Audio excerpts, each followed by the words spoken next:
Welcome to this course, it's great to have you on board. In this course, we're going to dive super deep into the topic of progressive web apps.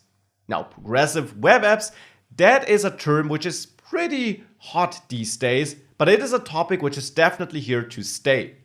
Progressive web apps in the end describe a set of features of technologies you can add to your existing web applications to turn them into native app-like, native mobile app-like experiences, using device features like the camera and providing offline access.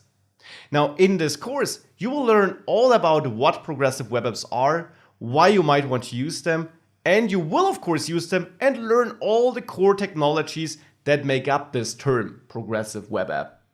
You will of course all learn this by building a real course project and adding these features step by step.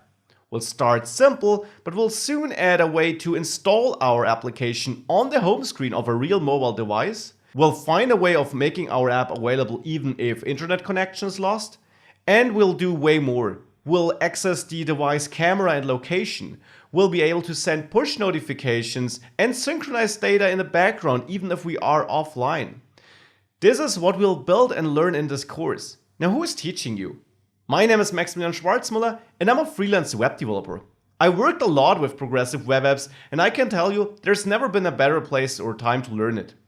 The features which make up progressive web apps are well supported already. You can already reach a huge audience with all these features, and the cool thing is you build progressive web apps in a way that your web apps still work on older browsers too.